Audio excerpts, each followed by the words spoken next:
Hello and welcome to this edition of Diaspora Central. I am Gil Ingles, and with me today, ladies and gentlemen, I have a voice, yes, one of Houston's finest soulful voices. She's definitely an up-and-coming and making sure that she's conquering her space in the music market. She's so soulful that I leave it to you to judge based on what you're going to hear. Soulliaa, welcome to Diaspora Central. Hello, thank you so much, Gil, for having me today. I'm really excited that I'm here. Listen, we're gonna have a lot of fun. I'm ready. Yeah, it's gonna be a lot of fun. It's definitely gonna be a lot of fun. We're gonna talk about we're gonna talk about a lot of things. We're gonna talk a little bit about heritage. We're gonna talk a little bit about music, arts, profession, life. Yeah? Yeah. Can we do that? Yeah, let's share each other, yes. Yeah. So let's go ahead and get ourselves started then. Let's get started with the heritage. Let's talk a little bit about your heritage, where you're from, if you know where your parents are from, how do you connect to the continent? Let's have that part of the conversation. Beautiful. Mm-hmm. So I am Black American. Native Houstonian. Okay. I was born and bred here. Mm-hmm. My father is from Third Ward. Okay. And my mother is from the Midwest. So Gotcha. I grew up in Iowa. Mm-hmm. Oh, wow. Right? I grew up in Iowa in Des Okay. Moines. Mm-hmm. And I'm so grateful for like being raised in like a Yeah. smaller community. Mm-hmm. I feel like the Black folks in that community are just very close knit. You know everybody. Yeah. Everybody feels like family. Everybody is looking out for everybody for the most part. And I'm very grateful that I got my small beginning start there. Yeah. So it was an African American community where you grew up. So, right, in Iowa, Black folks are only about 3% of the entire population. Okay. And so small but mighty. In Des Moines is a high concentration of Okay. the Black community there. And I feel like definitely growing up, you know, we had a lot of organizations. So NAACP, we had a Miss Black Iowa USA delegation there.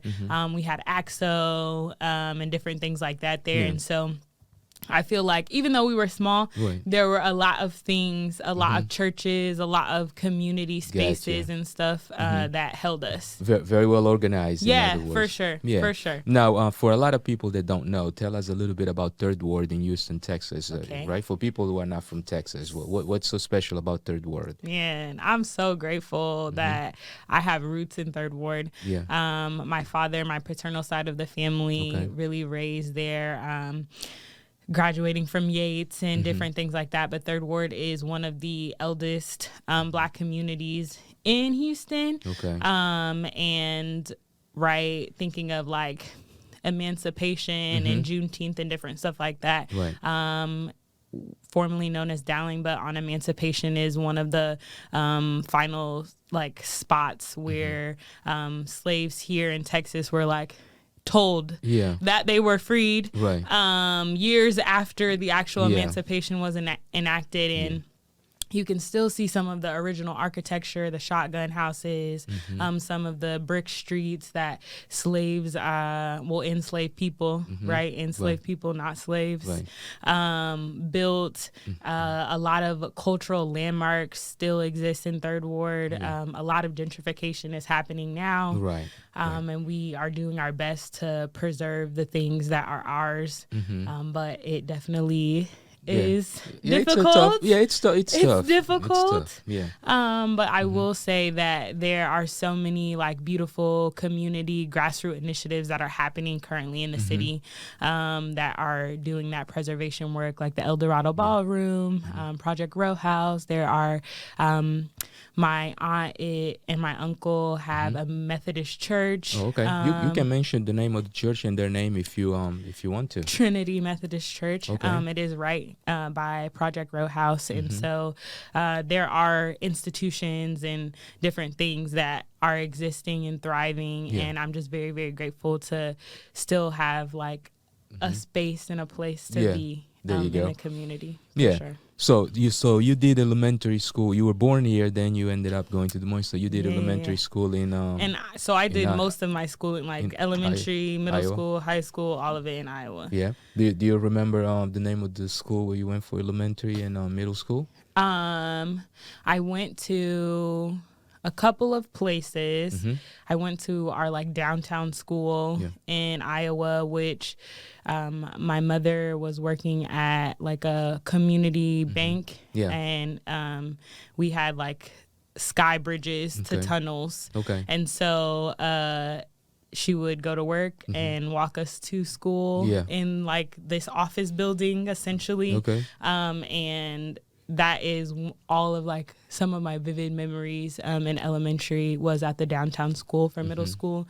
I went to Urbandale Middle School and I went to Urbandale High School as well. Got you. So now, influences when it comes to the arts, music. I mean, you sing and you formally trained to also. Do you read and write music or? I do write music. My music theory knowledge is a little bit lacking. Okay.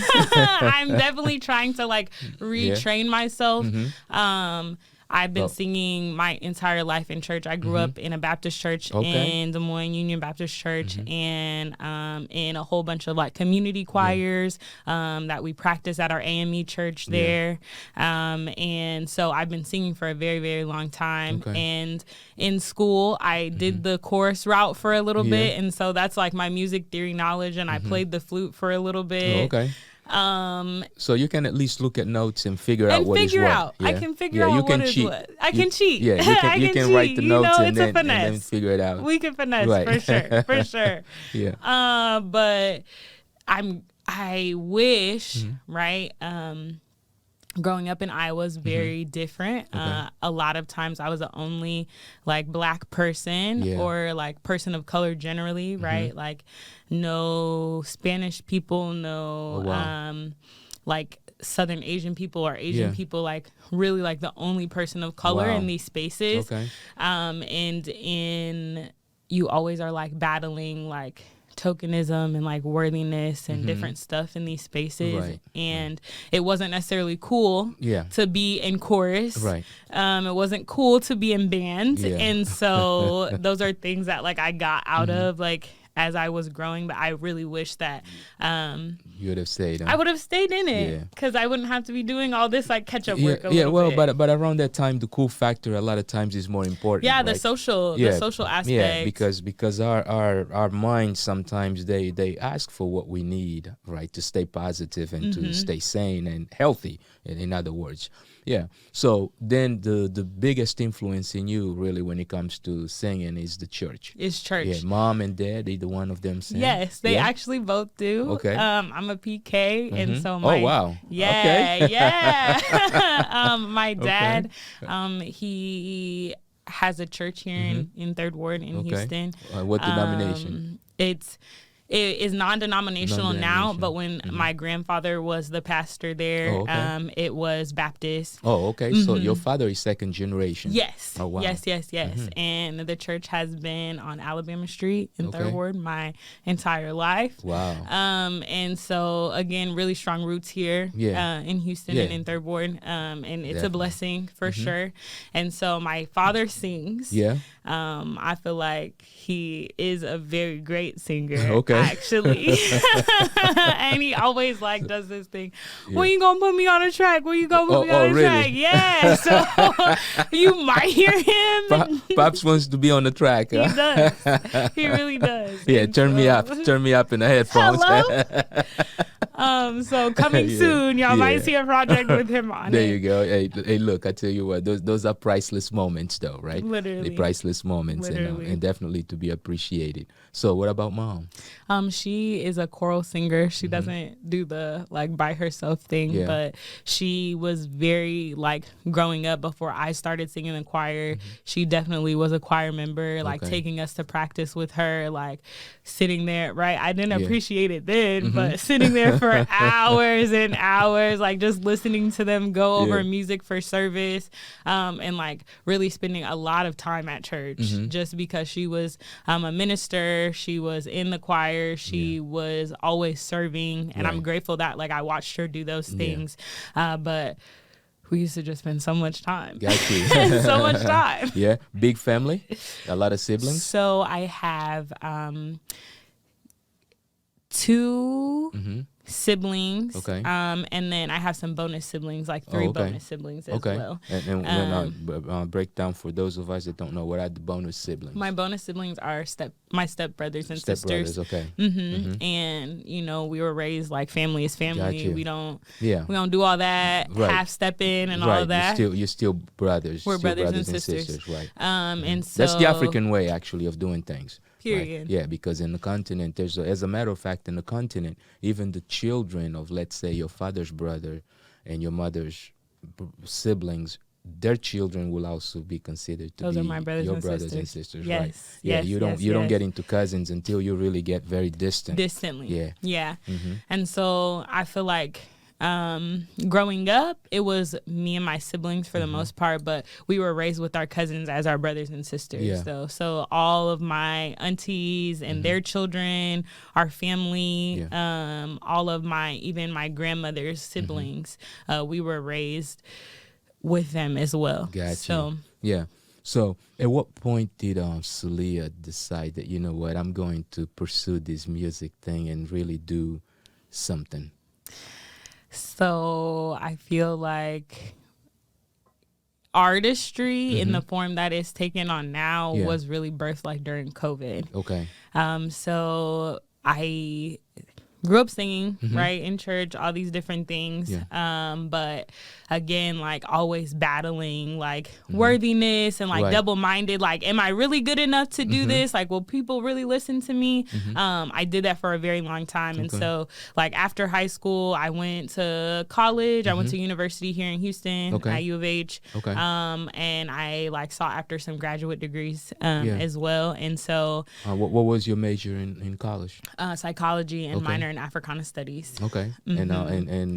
So professionally, you were not even, as a kid, you were not thinking about. I was not thinking that about being an artist at all. I didn't think the gift would make room for me in the ways that it has, and our gifts do make room for us, right? And what about modeling? And so even I didn't. So when I was at U of H, I did some modeling actually for a long time, and that's something that felt like natural because I did pageants growing up. So I was Miss Black Iowa Talented Teen growing up. So you have titles. I have some, I have some things. You got receipts. And so, and like so like presentation and all this different stuff is something that I was used to doing. So I was modeling with Maya James. She, at the time, she was over the Modern Makeup Society, and now she's transitioned into a couple of things, but she is like bicontinental. She moves between here and Ghana.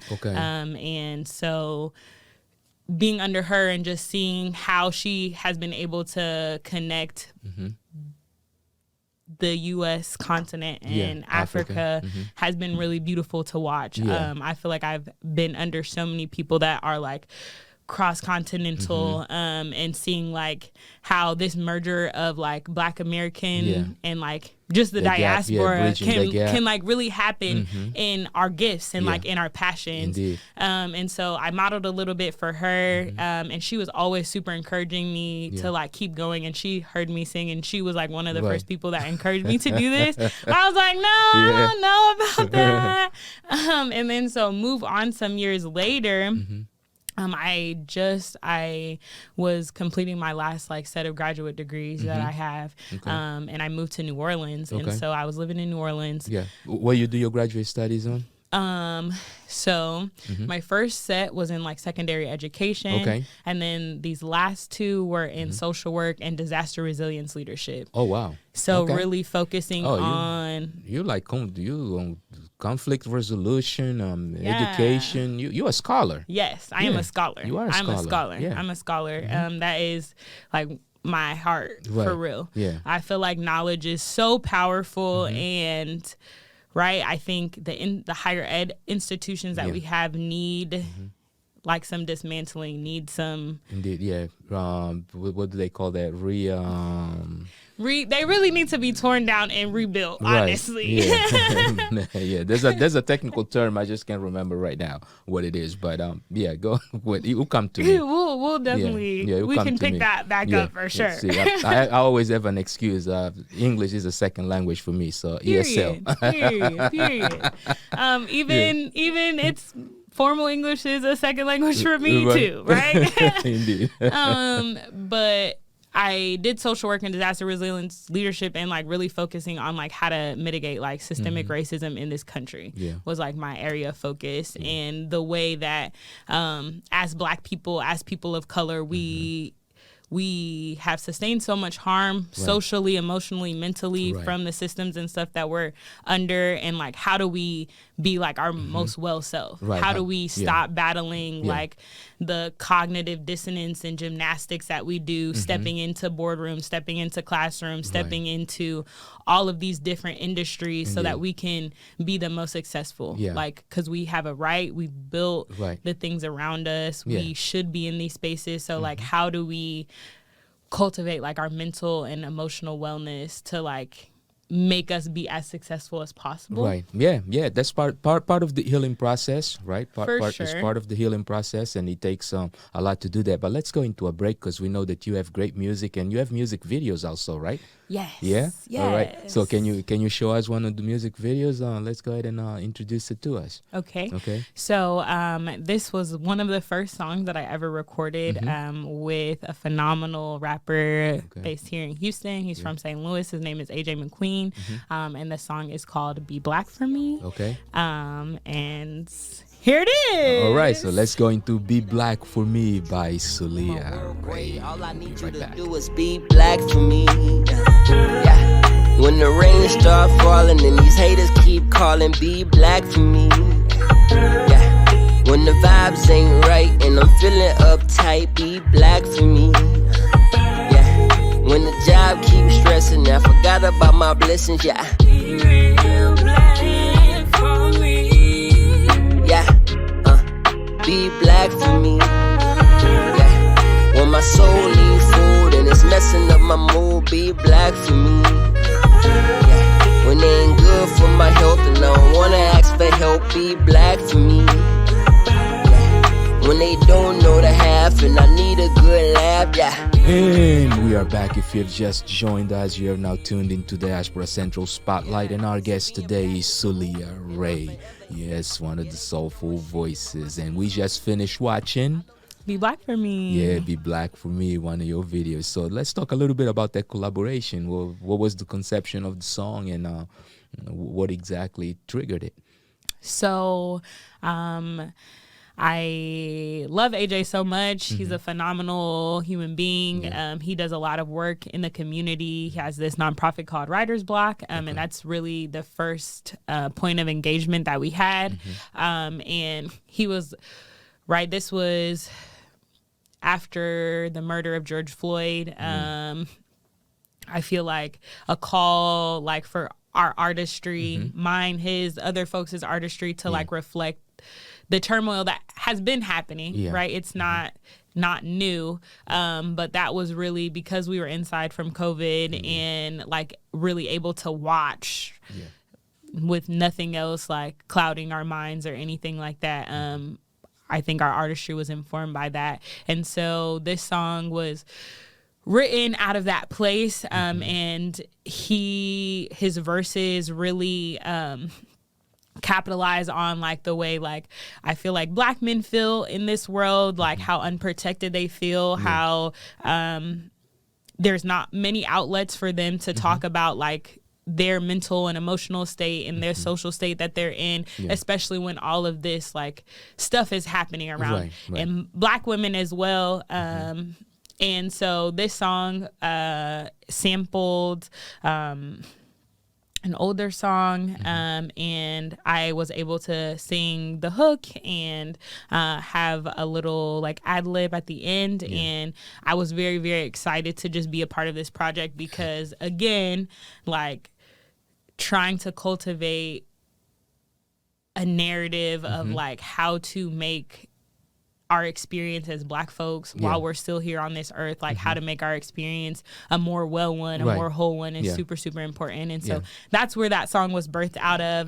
The video as well, this role of like, how do we support, how do we uplift one another, I feel like is what that the healing process is capturing. Exactly. Yeah, I call it the healing process because it takes a lot of healing after a lot of the stuff that many of us have gone through, right? And some of that stuff ends up becoming generational, and someone has got to break that cycle, right? And you can't break the cycle unless you heal. Exactly. Right? Yeah. Exactly. So you were telling us that after school you went to Louisiana, right? I did. Yeah. I did. So tell us a little bit about Louisiana. Living in New Orleans was a time. Before living there, I was dating someone from New Orleans, and so we were going back and forth between Texas and New Orleans often. For different holidays, right? For Mardi Gras, for different balls, and so that was a serious relationship. Oh, for sure. Still love them till this day. So grateful for that relationship and how they encouraged me also to pursue music and really believe that I was more than what I believed that I even was at that point in time. But I really fell in love with the city because of this like familial tie and connection that I had there, and then moving there for school was just definitely different than like just visiting and like experiencing all of this like ceremonial stuff. And so when I was living there for school, it was challenging living there. New Orleans, Louisiana, right? This is like the home of enslaved people being bought and sold. This is like a lot of the origin. There was a trading port. Yes, right? the Louisiana Purchase. Like this was in American history a place where there is a lot of like harm that exists in the land, like water. The land remembers all of the things, all of the trauma that has existed there, and I think in its systemic structuring and its institutional structuring, a lot of that like embedded, still there. It still exists very heavily. And so going to school there and like being able to like saliently like feel this thing, and then Hurricane Katrina happened, and So you were in Louisiana when no, not during Hurricane Katrina, but one of my degrees. You were there afterwards, yes, right? Yes. Gotcha. In one of my degrees, we heavily studied like Hurricane Katrina was the case study that like most of all of our learnings were revolving around. And so just studying like the impacts of the storm and then the way it's still not mitigated and how gentrification has really like taken the city by storm. This city that was like 83% like African American and Black now is only like 62%. And a lot of the school systems have been replaced by charter systems.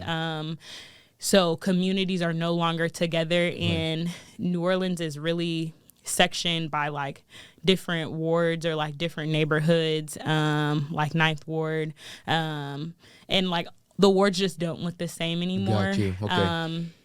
So diversification and globalization is really starting to impact a lot of these, let's say, traditional African American communities that did exist in America, right? And I think that disruption that's happening makes culture look different, and so I'm grateful that I was able to experience like more authentic New Orleans culture because of my previous partner, and like them growing up in the culture since young. Right. And so I think that made my experience different. So like artistically and culturally, I was able to like learn so much about like the Mardi Gras Indians, learn so much about like just going to jazz market and experiencing their live music scene and going to Second Lines on Sundays and stuff and seeing the bands and like dancing and like just really experiencing all these like beautiful pieces of culture.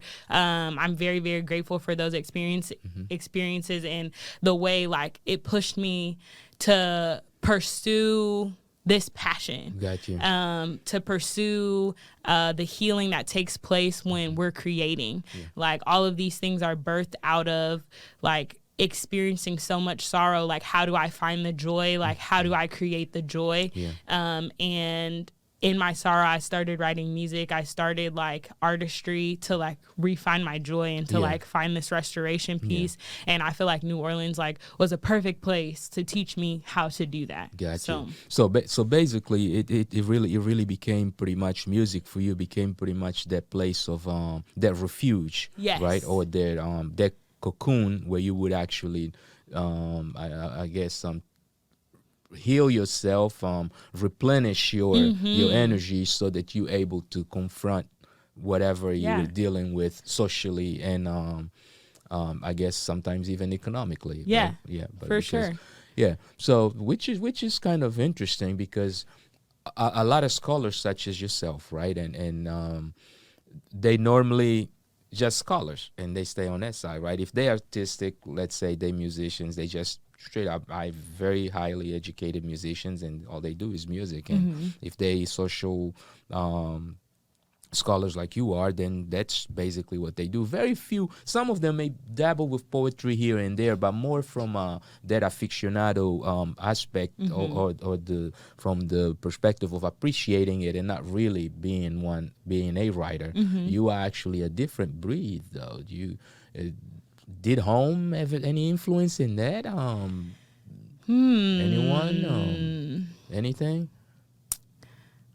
Because it's like, I mean, you do music and you do music well, but your poetry also seems to be at a different level, like at a very high level. Thank you. Right? Thank it's you. like poetically, it's like your poetry is like at a different level, even in the way you actually prep yourself. It's just like you poetry, period. Right? You walk in and people, I mean, I don't know. Maybe I'm just too creative. It's like I appreciate you so much. And I'm probably not the first one to say that to you. Yeah. Someone can look at you and start writing, and that becomes a poem. Right? Yeah. It is. But thank you. Gil. Influence at home. Thank you. I think family, teacher, school. Anyone? That's what I'm going back in my Rolodex of folks. I feel like really watching life happen, right? Watching Black women, because Nina, Billie Holiday, like vocally, these are folks that I feel like I cling to for sounds, like early jazz and stuff like that. And watching like Black women specifically make things out of nothing. Like watching my mother, she raised us single-handedly with the help of like my grandfather and my grandmother. Watching my aunties, like watching people that were like given the least create like this miraculous thing and like still keeping faith, still keeping like smiles and making room and stuff for laughter. I always say that joy is my favorite like music sound. Like joy, right? Sorrow, your favorite sound, right? Sorrow sounds cool too, but joy is like my top tier, what I want things to be and feel and sound like. And so like, I don't know, right? Everyone wasn't doing music around me. Everyone wasn't singing around me. But to be able to watch these things and watch the diligence and like the standard of excellence that they had in the work that they did, I feel like really informs my artistry in a different way. Like these life experiences that I've watched, that I've participated in, really inform like the level, the standard that I hold myself to, that I want to create from, and that I want people to experience from me too. And yet it's still based on your experiences and on the level of excellence that you really want to achieve, not just as a person, but also as a community leader, Yes. right? As a member of the community and etc. So at what point, what was the feeling like the first time you kind of walked in? Actually, not even the first time you walked into the studio. What was the feeling like the first time you picked up one of your pieces and you read it and you were like, oh gosh, did I write that? Man, When was that also? I feel like,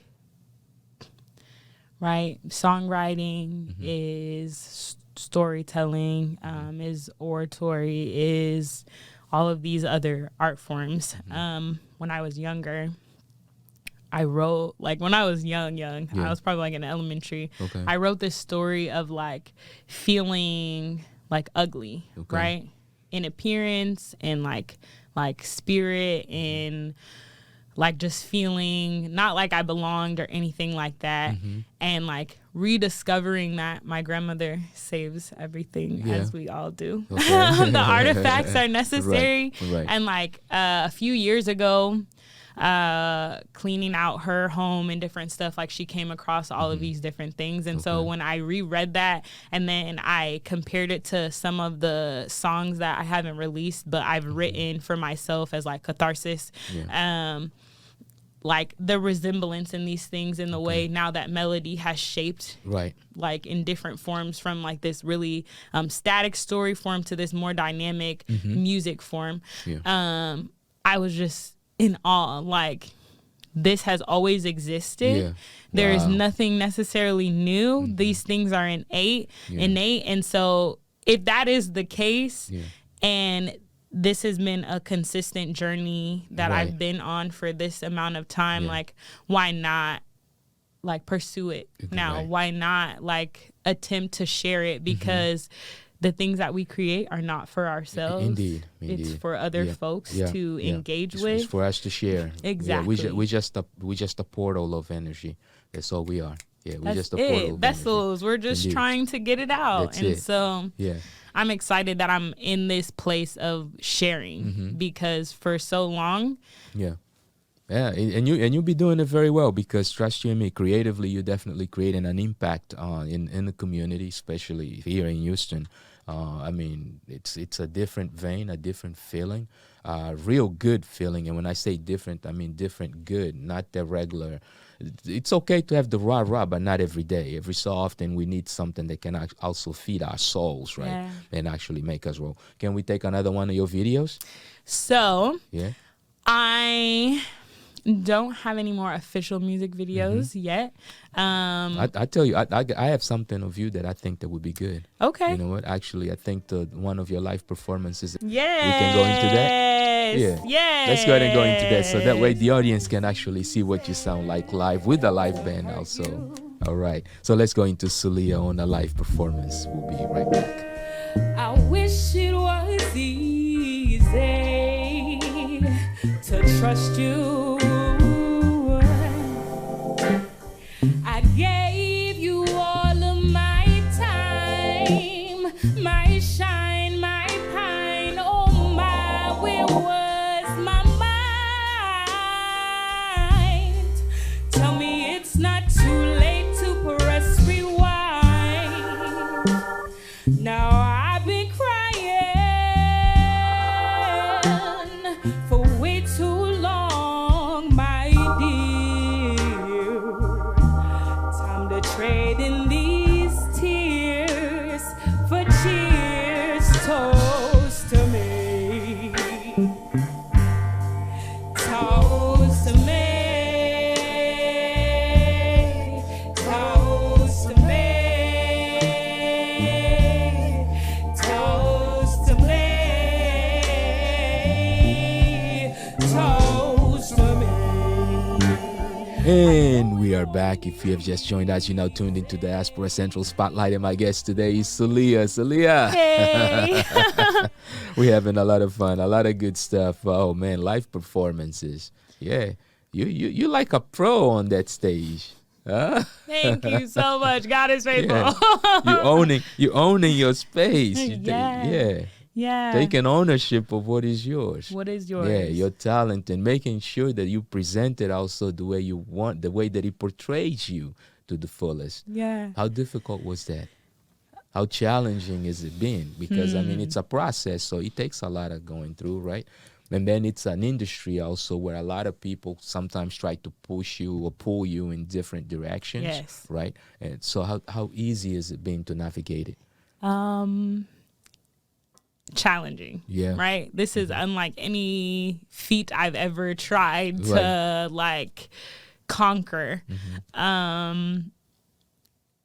Performing, I love performing live. I feel like that is like where my passion is, like curated live performances, like I said, or at things that I've curated. I just recorded my first like live album with a live band last month, and so it takes a lot of energy out of me. Yeah. Right? I feel like everything that I do, it's a labor of love. It's a labor of like intention. I'm not just doing things to be the most popular or to be the trendiest. In our world where everything feels so microwavable, and if you can instant, like it's not a home cooked meal anymore. We're not laboring over something for hours and getting all of the ingredients. There's no time for that. We want to snap our fingers and it's done. I think social media really plays a major part in that, and like even TikTok as a social media, it's like short form videos, like more shorter things, smaller things that the public can consume is like what is really hot right now. And so like knowing in my heart of hearts, I don't want that. I want to be like, I desire for whatever I create, whatever I put out into this world to be timeless and to be something that you can consistently consume. It doesn't matter if it's like when I first released it or in 20 years when you're watching it again. You'll still be something that will mean something that will mean people something. Can connect to. Exactly. Right. And that's the true meaning of artistry. Because a lot of times people forget that artistry is not just to do something and put it out and have it really takes curating. It takes understanding what you're putting out. It takes representation, right? It's got to have some sort of, how can I say, of a meaning, right? And sometimes it doesn't have to be the meaning for you, but even for others that will then consume that, right? It doesn't have to be so instant. Now, one thing about you, your hair is always done very, very well. Thank right? you. Yeah. Who's your hairdresser? Let's go ahead and give him a shout out or her a shout out. Sajda, Sajda Sammy. She's also a poet. She has some projects that you can check out on Apple Music. She's phenomenal. She also is a master braider, and like her passion is creating like elaborate pieces like crowns. Like she always talks about when she is doing folks' hair that she is operating on our crowns. And like I love this creativity that she even has, like when she is on my head, like her vision for stuff is phenomenal. Oh yeah, she's a very good soul, man. It's like it's amazing. I seen her work. I seen her work with you. Literally, right? She's fire. And I'm really excited that I've just been able to have connection with people that are intentional about their art, that it means more than just like showing up and looking good, even though that's what we like. That's part of what it is. It's like, because when you look good, you feel good. You feel good, right? And really I like to say that when you feel good, you look better. There you go. Right? When you feel good, you really look better. Yeah, you do. So that's quite true. Yeah. No, which is definitely a good thing. Let's talk a little bit about that live album that you've recorded. How many songs? Okay. Yeah. So it is a 10-song project. I was able to re-record Be Black for Me live as well with AJ, and so I'm grateful that he decided to join me in that. And then I also have a feature from Sajda Sammy. We did a rendition of Wade in the Water. And it is one of my favorite things ever. The band that we worked with super, super phenomenal. Every instrumentalist is so phenomenal. Chooks is my band leader. There you go. So he's your band director. He's my also. band director. Yeah, he's also a good and a sharp dude. High key, he's phenomenal, and I love that he is like self-taught and that he's so intentional about the way that he practices and the way that like he wants to present his gift and all these different things. Like I've just been blessed to run across folks that really care about their presentation, and like the standard of excellence is the standard. Gotcha. And so this project, it was a live event, and so I gathered friends, families, other creative folks at Wonder Like Wonder here in Houston. Very, very beautiful and dope, Black-owned business that hosts events, and they do a lot of different communal gathering things and stuff like that. I was able to record there with a phenomenal audio engineer, Calvin Venus. All right. And it is actually going to be a visual project, and so I'm releasing it. So you also have visuals of which is what I was going to say. I mean, for something like that, you also gotta have visuals. For sure. Yeah. Although I'm kind of a bit jealous, right? Because I didn't get an invitation for the event. Because Diaspora Central could have covered it and written a little piece. Or there's more things. Somebody, there's always more things. And I'll hold you to it. For sure. We're in abundance. No lack over here. Thank you. No, but congratulations though. Very well done. Yeah. And that's lovely. That's lovely because you know that not too many people today are doing those kind of things. Yeah. For sure. What made you want to do that? The studio is beautiful. We love going into the studio, laying tracks and being in with a music producer or audio engineer and like really grinding in that way. But I really, really believe that live instrumentation is how we curate this collaborative, like restorative experience. You feel way more when each instrument is pouring their expertise into the music, is pouring their interpretation of the words of the songs and the melodies. Like you feel so much more, and I feel like it feeds the soul in a different way than like some studio makes and stuff. And so I desire to do that because I want to make music that is restorative, that feels good to your soul. That's so good, right? It is. That is That's good. So good. Yeah, it is so good. And I also wanted it to make it a community like fellowship. I am a connector of people. That is one of my other gifts, is to be able to bring people together, and people that you normally would not be with on any other day, able to like find grounds of commonality and grounds to like just fellowship and get to know one another in this like relaxed type of environment is something I'm super passionate about. So I wanted to do it that way too, for the fellowship aspect as well. And what about the earth tone, the Afrocentricity that you kind of found in your life, the center? The center. It's the center. How did that happen? So in undergrad, I went to U of H. So grateful that I was a part of the African American Studies department there, under Dr. James Conyers. Rest well to him. He gave me the opportunity and really pushed me to like visit Ghana in 2016.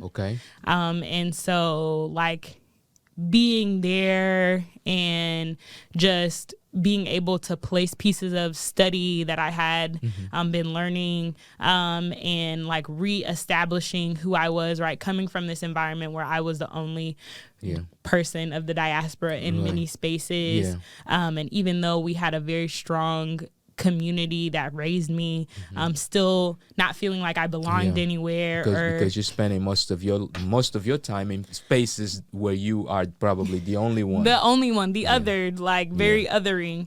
And so being able to study with my family, being able to take a trip with my family, and like just learning so much about the diaspora that I didn't necessarily know before, and being able to like to see the transatlantic slave trade in a different way, like going to the castles, going to the Last Bath, and like just attending festivals and different stuff like that was just a blessing, and like solidified the fact that like my Blackness has space. It will make space for me. It is a part of my identity that I don't have to shrink down, that I can be proud of, that I can walk in authority with, that connects deeply to my spirituality and frames the way I believe things or the way that I show up in this world, and informs so much. And not like a superiority thing, but it is me. Yeah. It is me. You discovered yourself. Exactly. Yeah. You found you. Exactly. Yeah. And so. Yeah. And it is great. And we're it is a grateful. great experience, in my personal opinion. Listen, we appreciate you joining us today. And you do more than just music, right? You still have a 9 to 5, right? Yes. Okay. So I'm a contractor right now. I'm a creative, therapeutic, and equity contractor here in Houston. Yeah. And so I do a lot of social emotional wellness and equity trainings, professional development around the city, a lot in education. I still have groups of students that I have sessions with that I build social emotional skills through art with. So storytelling, songwriting, oratory, processing, like these generational trauma things that we have, this everyday trauma that we experiencing, processing it with them, and training community organizations, and also some private organizations on like how to create work environments and work cultures that are inclusive and folks can feel like they belong. And so now, do you work as an independent contractor? I'm an independent contractor. Okay, so I'm an independent so then contractor. you also open to being contracted by even corporations or For sure. corporate environment, correct? For sure. Yeah, because they too have the need for that, and they tend to hire sometimes a lot more people, right? Yeah, so okay, go ahead and let's get your social media so people know where they can go and get your music from and all those other good things. Beautiful. Yeah. So on Instagram and really everywhere, Facebook, you can find me at Soul Raez, SOULRAEZ. Again, SOULRAEZ.